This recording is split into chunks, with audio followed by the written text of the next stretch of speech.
South ఇండియాలోనే biggest sorry store మన Varahi silks మన విజయవాడ ఎంజీ రోడ్లో ప్రారంభం. నమస్కారం, వెల్కమ్ టు ఐ డ్రీమ్ ధర్మ మార్గం కార్యక్రమానికి స్వాగతం. నేను మీ విజిత.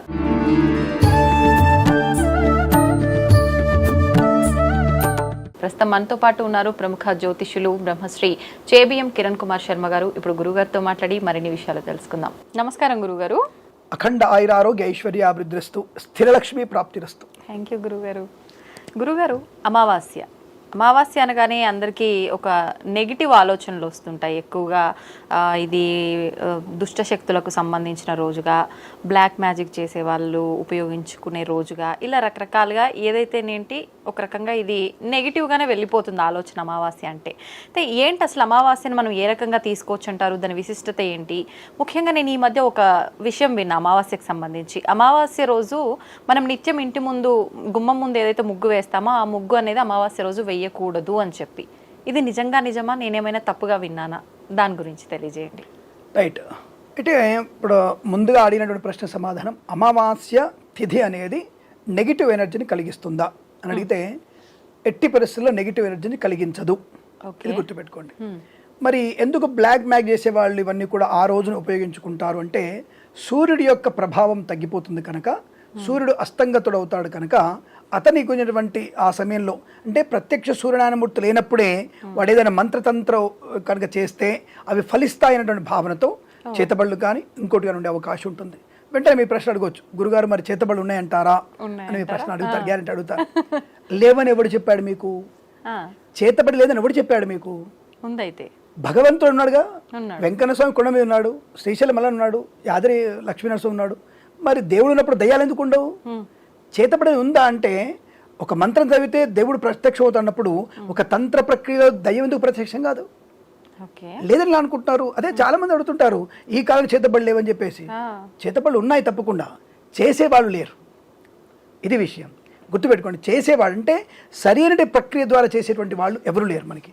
ఇదంతా సగం నేర్చుకున్నటువంటి ఏదో 4 అక్షరాలు హ్రీం హ్రీం భ్రూం భ్రూం అని చెప్పి ఆ అక్షరాలు చదవగానే ఏదో వశీకరణ అయిపోతుంది చెప్పేసి కొన్ని విషయాల్లో లేదా కొన్ని మధ్య టీవీలలో చూపిస్తుంటారు. ఇది మన వాళ్ళు ఏమంటారు, అఘోరాలు చూపించేసి శవం మీద కూర్చొని వాళ్ళు గుండెలు తింటున్నట్టుగా. ఇవన్నీ కూడా కొన్ని కట్టుకథలు, సినిమాలు కొన్ని కట్టుకథలు. సో మీకు బాగా గుర్తుపెట్టుకోండి, తప్పనిసరిగా మనకి చేతబడి చేసే వాళ్ళు ఖచ్చితంగా ఉన్నారు. ఈ చేతబడి అనేది ఖచ్చితంగా ఇది నెగిటివ్ గానే ఉపయోగపడుతుంది, మంచి కూడా ఉపయోగించుకునే ప్రాసెస్. ఇది ప్రక్రియ. ఇది ప్రశ్న మనం వేసుకోవాల్సింది. మీలాంటి వాళ్ళ ప్రశ్న ఇది. చేతబడి ద్వారా మంచి చేయడానికి ఉపయోగపడుతుంది. కొన్ని మంచి విషయాల్ని మనం వాటిని పైకి తీసుకురావడానికి ఉపయోగపడే అవకాశం ఉంటుంది. అంటే తాంత్రిక శక్తి అంటే, శక్తి అనేది ఎప్పుడైనా మంచినే ఉపయోగపడుతుంది. తాంత్రికం అంటే మనతో కానటువంటిది. ఇప్పుడు 10 మంది కలిసి ఒక లారీని బయటికి లాని వాళ్ళు ఒక ఏనుగు సహాయంతో, తొండం సహాయంతో ఒక ఎదుటన దాన్ని లాక్కొస్తున్నారు. అలాగే మనతో కానటువంటి ఒక పనిని ఒక తాంత్రిక శక్తితో ఆ పనిని పూర్తి చేసుకోగలిగే అవకాశం ఉంటుంది. ఇక్కడ మన ఉదాహరణ చెప్పాలంటే మనకి ఘటోత్కచుడు వీళ్ళ రాక్షసులే, విభీషణుడు రాక్షసులే. కానీ రాక్షసులైనప్పటికీ కూడా భగవంతుడి సేవలో ఉన్నారు వాళ్ళు. అలాగే మనకి నెగిటివ్ తాంత్రిక శక్తులు కూడా మనకి పాజిటివ్ కలిగించడానికి మనం ఉపయోగించుకోవచ్చును. రోగనాశనం చేసుకోవచ్చు, ఒక మంచి నిధి నిక్షేపాత్రని 10 మందికి పనికొచ్చినట్టుగా ప్రభుత్వాన్ని సహకరించవచ్చును. ఇలాంటివి ఉపయోగపడతాయి. లేదని ఒకటి చెప్తున్నారు మీరు, నెగిటివ్ ఎనర్జీని ఉంటే లేదని చెప్పడానికి లేదు. అక్కడ ఖచ్చితంగా మీకు చేతబడులు కూడా ఉన్నాయి. చేసే వాళ్ళ ప్రక్రియ చేసేవాళ్ళు లేరు, దానివల్ల ప్రయోజనం లేదు. ఇప్పుడు ఎందుకు, అందరూ స్వార్థపరులమేగా. ఒకవేళ చేతబడి మంచిగా ఉన్నా వాడిని మనం బంధించి మనకు నిధి నిక్షేపాలు తీసుకొని వాడిని చంపేస్తాం మనం. అటువంటి పరిస్థితులు ఉన్నాం మనం. కాబట్టి ఈ చేతబడులు అనేవి ఇప్పుడు చేసే వాళ్ళు ఎవరు లేరు, అవి ఉన్నాయి, ఉండేవి అనే విషయం వాస్తవం. ఇప్పటికి కూడా బీహార్, ఒరిస్సా వైపు ప్రాంతాల్లో చేసేవాళ్ళు ఖచ్చితంగా ఉన్నారు, కానీ వాళ్ళు బయటికి రారు. వాళ్ళు కేవలం అటువంటి తపస్సు ద్వారా భగవంతుని ప్రసన్నం చేసుకుంటారు తొందరగా. క్షిప్రమేవ ఫలావాప్త్యర్థం అటువంటి చేస్తారు తప్ప వాళ్ళు నిజమైనటువంటి చేతబడి చేసేవాళ్ళు మనకొచ్చి చేయరు. వాళ్ళకి వాళ్ళే తన శరీరాన్ని ఇబ్బంది పెట్టుకుంటూ మోక్షాన్ని చంపుకోరు, మళ్ళీ వాళ్ళు ఆత్మహత్య చేసుకోరు. కానీ శరీరాన్ని చాలా బలహీనం చేసుకొని దేవుని ప్రసన్నం చేసుకోవడం. ఇప్పుడు మన ఋషులు ఏం చేశారు, తపస్సు చేసి జడలు పుట్టి వాల్మీకలు పుట్టి, వాల్మీకి అంటే ఆయన కదా, పుట్టలోంచి వచ్చిన వాడు వాల్మీకి. ఆ వాల్మీకని తయారు చేసుకున్న పుట్ట వాల్మీకి అంటే ఆయన బయటకు వచ్చి అంత కఠోరమైన తపస్సు చేశాడు అంటే ఆయన ఒక నామనామ జపం ఇంకో నామ జపం చేసి ఆయన తపస్సు చేశాడు. అలా కొంతమంది ఒక రకమైనటువంటి తాంత్రిక ప్రక్రియతో భగవంతుడు వెంటనే చేరుకోవాలి, సశరీరంగా వెళ్ళి తప్పన ఉంటుంది వాళ్ళకి. అందుకే అఘోరాలందరూ కూడా ఎట్టి పరిస్థితి మన వైపు రారు. వాళ్ళు కేవలం వాళ్ళు హరహర శంకర హరహర శంకర శంకర నామదప్ప ఇంకోటి చెప్పారు. విష్ణు భక్తులు విష్ణునామస్మరణ చేస్తారు. కాబట్టి భగవంతుడు లీనమైన వాళ్ళు ఆ రకమైనటువంటి చేతబడి రూపమైనటువంటి పూజలు చేసుకుంటూ భగవంతుడు లీనమవడానికి చేసే ప్రక్రియ మాత్రమే అది. కాబట్టి ఆ రోజు అలా చేతబడులు ఉన్నాయనే విషయం వాస్తవం. కాబట్టి ఇప్పుడు చేసేవాళ్ళు అనే విషయం వాస్తవం పెట్టుకొని దాని గురించి అతిగా ఆలోచించకండి. రెండోది, ఇప్పుడు ప్రస్తాంశంలో ఈ నెగిటివ్ అమావాస్య కలిగిస్తుందా, నెగిటివ్ని కలిగిస్తుందని అడిగితే, అమావాస్య అనేది పితృతిథి, తల్లిదండ్రుల తిథి ఆ రోజు. మరి స్వామి మీరు మధ్యలో ఒక మాట అడిగారు, ముగ్గు వేయకూడదా అని అడిగారు. అయితే అమావాస్య రోజున మనము తప్పకుండా ఇంటిలో పొద్దున్నే మనం ముగ్గు వేయకూడదు. పితృదేవతలకి ప్రతి అమావాస్య మనం పితృదేవతలకి తిలతర్పణం ఇవ్వాలి. ప్రతి అమావాస్య పితృదేవతలకి తిలతర్పణం ఇచ్చినటువంటి రోజున మనం ఎట్టి పరిస్థితుల్లో ఇంటి ముందు ముగ్గు ఉండకూడదు. ఎందుకు స్వామి ముగ్గు ఎందుకు ఉండకూడదు, దీనికి సంబంధం ఏంటి అసలు అంటే, మనకి ఇంటి ముందర అనేకమైనటువంటి నెగిటివ్ ఎనర్జీ ఇందాక అడిగాం కదా, అంటే భూత ప్రేత పిశాచాన్ని కూడా ఆవహించి ఉంటాయి. అంటే ఇవన్నీ ఏం చేస్తాయంటే బలి కోరుతుంటాయి, వాటికి ఆహారం కావాలి. మనం పితృదేవతలకి ఆహారం పెట్టకుండా మనం కూడా మంచి నీళ్లు తాగకూడదు. మరి పితృదేవత ఆహారం అంటే ఏమిటంటే తిలతర్పణం వదిలిపెట్టడం, తర్వాత వారికి ఇంత అన్నం పెట్టేసి కాకి పిడచ పెట్టేసి కాకి పెట్టి నమస్కారం చేసుకోవడం, ఇంకేం లేదు. తెలియపో అంతకు మించి ఇవి చేస్తే గొప్ప, ఇది చేస్తే మహాపుణ్యవంతులు అవుతారు మీరు. ప్రతి అమావాస్య తల్లిదండ్రులు చనిపోయిన వాళ్ళు ఎవరైనా సరే, లేదా తండ్రి చనిపోయిన వాడు కానీ తల్లి చనిపోయిన వాళ్ళు కానీ తిలతర్పణం వదిలిపెట్టాలి ప్రతి అమావాస్య రోజు. ఈ తిలతర్పణం ముందు ఈ అనేక భూతాలన్నీ ఉంటాయి, ఆవాహించి ఉంటాయి. ఎప్పుడైతే తండ్రికి అన్నం పెడుతున్నామో ఆ టైం వరకు వీళ్ళు పెడితే ఆ ముగ్గు అనేది రాయి ముగ్గు కాదండి. అందరి మధ్య రాయి ముగ్గు వేస్తున్నారు. రాయి ముగ్గు వేయడం వల్ల ఎటువంటి ప్రయోజనం లేదు. రాయి ముగ్గు మనకి అనర్థాన్ని కలిగిస్తుంది, ప్రమాదాన్ని కలిగిస్తుంది. బియ్యపు పిండితో వేసిన ముగ్గు మాత్రమే వేయాలి. కేవలం బియ్యపు పిండితో ముగ్గు మాత్రమే వేయాలి. అయితే ఇంటి ముందు ముగ్గు వేసినప్పుడు పితృదేవతలకి బలి మనం పెట్టకుండా, అన్నం పెట్టకుండా ఆ బియ్యపు ముగ్గేస్తే ఇతరత్ర బలి తీయడం రెడీగా ఉంటాయి కదా అన్ని భూత ప్రయోగాలు, అవి ఆ ముగ్గులో ఉన్నటువంటి పదార్థాలు తినేస్తుంటాయి.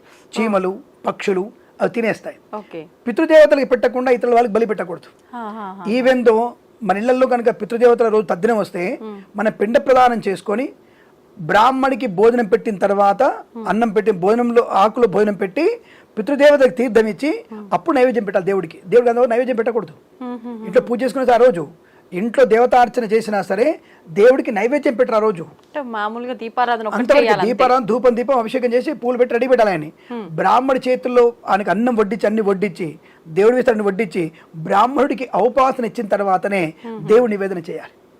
అంటే చాలా మంది ఇలాంటి పితృ కార్యక్రమాలు చేసే రోజు నిత్య దీపారాధన స్కిప్ చేస్తారు, అవసరం లేదైతే. తప్పకుండా చేయాలి, దేవతార్చన తప్పకుండా చేయాలి.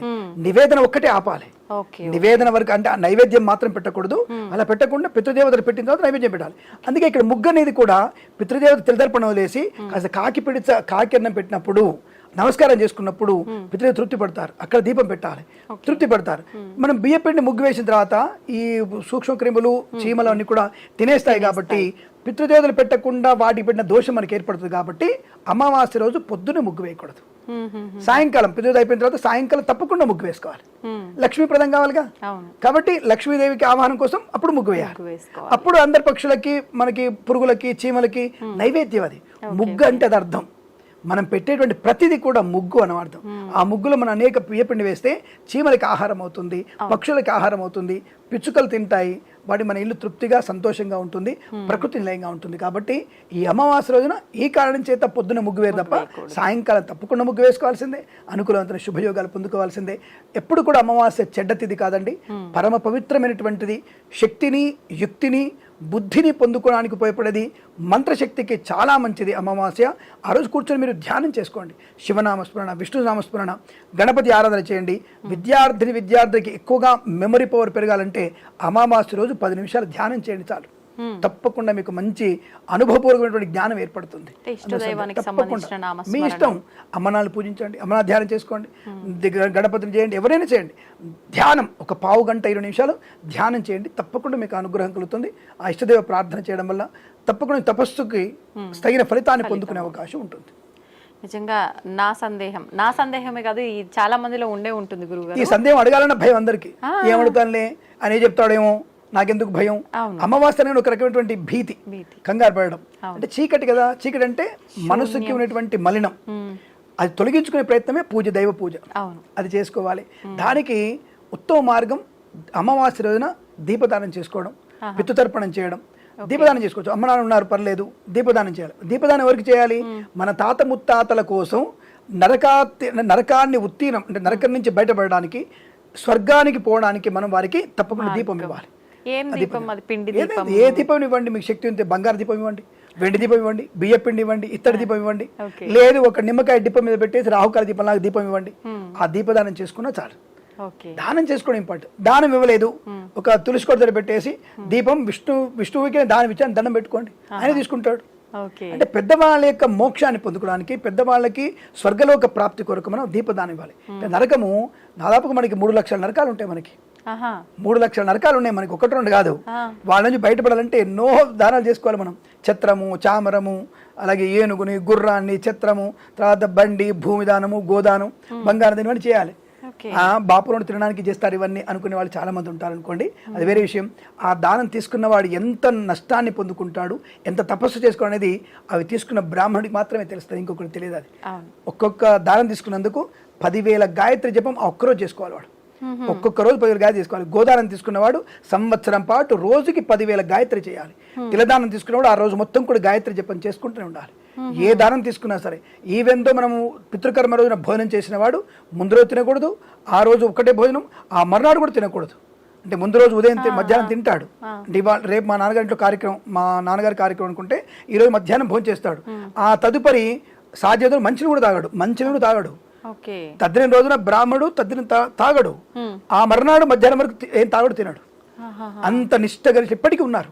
ఇప్పటికి కూడా అటువంటి వేద పండితులు ఉన్నారు. అటువంటి నిష్ఠతోనే పితృకార్యాలకు వస్తారు వాళ్ళు. అటువంటి వారిని మనం గౌరవంగా వారిని ఆదరించే ప్రయత్నం కూడా చేయాలి. కాబట్టి అటువంటి పుణ్యమైనటువంటి కార్యక్రమాలు చాలా ఉంటాయి. కాబట్టి అటువంటివి ఈ అమావాస్యలు, ఈ తీసి పారిసి కావండి, ప్రతిరోజు పవిత్రమైన రోజు కాబట్టి అది తప్పకుండా అమావాస్య రోజున మీరు దీపదానం చేసుకోండి, ఏదైనా దానం చేసుకోండి. తప్పకుండా మీకు అమ్మవారి అనుగ్రహం, స్వామివారి అనుగ్రహం కలుగుతుంది, ఇందులో సందేహం లేదు. ధన్యవాదాలు గురుగారు. సర్వే జనా సుఖినో భవంతు, అష్టైశ్వర్య ప్రాప్తిరస్తు. నమస్కారం. ప్రేమతో మీ కిరణ్ శర్మ.